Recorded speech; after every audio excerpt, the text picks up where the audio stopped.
அனைவருக்குமே வணக்கம். சற்று முன் கிடைத்திருக்கக்கூடிய ஒரு மிக மிக முக்கியமான செய்தி ஒன்று வெளியாகியுள்ளது.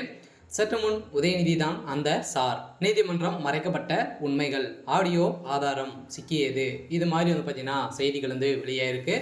இப்போ சொதடியாக பார்த்தீங்கன்னா இந்த அண்ணா பல்கலைக்கழகத்தில் நடந்த பாலியல் தொந்தரவின் அடிப்படையில் இப்போ நீதிமன்றம் பார்த்தீங்கன்னா குற்றவாளியாக கைது செய்யப்பட்டிருக்கக்கூடிய ஞானசேகர் அவர்கள் பார்த்தீங்கன்னா பேசிய ஆடியோவும் இதன் அடிப்படையில் அவர் தான் குற்றவாளி அப்படின்றத நீதிமன்றம் பார்த்தீங்கன்னா தீர்ப்பு வழங்கியிருக்காங்க. அவருக்கு 30 ஆண்டுகள் சிறை தண்டனையும் வழங்கியிருக்காங்க இல்லையா.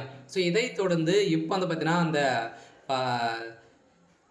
ஞானசேகர் கிட்ட பார்த்தீங்கன்னா பேசிய அந்த டைமில் பேசிய நிலையில் அதிரடியாகவும் பார்த்தீங்கன்னா அவர் அவருடைய ஃபோன் பார்த்தீங்கன்னா ஃப்ளைட் மோடில் இருந்தது அப்படின்ற மாதிரி அவங்க நீதிமன்றம் இந்த ஆதாரத்தை வைத்து குற்றவாளி ஞானசேகர் அவர்கள் தான் அப்படின்ற மாதிரி நிரூபணம் பண்ணி இப்போ பார்த்தீங்கன்னா அவருக்கு தீர்ப்பம் வழங்கிட்டாங்க. இந்த நிலையில் இப்போ அதிரடியாக பார்த்தீங்கன்னா அவர் பேசிய ஆடியோ வீடியோ காலும் வாட்ஸ்அப் மூலமாக பார்த்தீங்கன்னா ஆடியோ கால் மூலமாக பேசியிருந்த நிலையில் இப்போ அதிரடியாகவும் பார்த்தீங்கன்னா உதயநிதி ஸ்டாலின் அவர்கள் வசமாக சிக்கியிருக்காரு. ஸோ எல்லாம் பார்த்தீங்கன்னா இப்போ அவர் பேசியது உதயநிதி தான் அப்படின்ற மாதிரி தகுந்த ஆதாரங்கள் சிக்கியிருக்கு. ஸோ எல்லாம் பார்த்தீங்கன்னா நீதிமன்றத்தில் நீதிபதிகளே பார்த்தீங்கன்னா உண்மைகள் மறைத்திருக்காங்க அப்படின்ற மாதிரி தான் ஸோ தகவல் வெளியாகி வருது. ஸோ இதை பற்றி இந்த வீடியோவில் நம்ம முழுமையாக பார்க்கலாம். ஸோ அதுக்கு முன்னாடி நம்ம சேனலுக்கு இப்போ தான் நீங்கள் முதல் முறையாக வந்திருக்கீங்க அப்படின்னா மறக்காமல் நம்மளுடைய சேனலை சப்ஸ்கிரைப் பண்ணி சப்போர்ட் பண்ணுங்கள். ஸோ வாங்க வீடியோக்குள்ளே போகலாம்.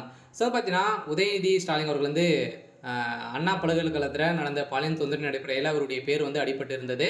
இந்த பேரின் அடிப்படையில் ஏற்கனவே பார்த்தீங்கன்னா உதயநிதியுடைய நண்பர்கள் அதே மாதிரி உதயநிதியுடைய மகனுடைய நண்பர்கள் பார்த்தீங்கன்னா இப்போ அதிரடியாக வசமாக சிக்கியிருக்கக்கூடிய நிலையில் தான் இப்போ அந்த சார் உதயநிதி தான் அப்படின்ற மாதிரி தகவல் வெளியாக இருக்குது. இந்த நிலையில் இப்போ நீதிமன்றமே பார்த்தீங்கன்னா நீதிபதிகளை 2 நீதிபதிகள் விலைக்கு வாங்கி இருக்கக்கூடிய நிலையில் இந்த உண்மைகளை அனைத்தையுமே மறைத்து இப்போ பார்த்தீங்கன்னா ஞானசேகர் அவர்கள் வசமாக சிக்கிவிட்டு திமுக வேடிக்கை பார்க்குது. ஸோ இந்த நிலையில் ஏற்கனவே அண்ணாமலை அவர்கள் பார்த்தீங்கன்னா ஆதாரங்கள் வெளியிட்டு இருந்த நிலையில் மீண்டும் நீதிமன்றத்தை பொறுத்தளவுக்கு இன்னும் எந்த ஒரு ஆதாரமும் கிடையாது. நீங்கள் இதுக்கு மேலே அந்த சார் யாருன்னு அப்படின்னு கேட்டிங்க அப்படின்னா ஸோ நீங்கள் நீதிபதி அவமதிப்பை செய்கிறீங்க அப்படின்ற மாதிரி பார்த்தீங்கன்னா இப்போ ஒரு தகவல் பார்த்தீங்கன்னா நீதிமன்றம் கொடுத்துட்ருக்காங்க. ஸோ இந்த அடிப்படையில் உதயநிதி ஸ்டாலின் அவர்களும் பார்த்தீங்கன்னா வசமாக சிக்கிக்கொண்ட போகிறாரு. சில மீண்டும் இந்த வழக்கு நிராகரிக்கப்பட போகுது. சில இதில் குற்றவாளியாக கைது செய்யப்பட்டிருக்கக்கூடிய ஞானசேகர் அவர்கள்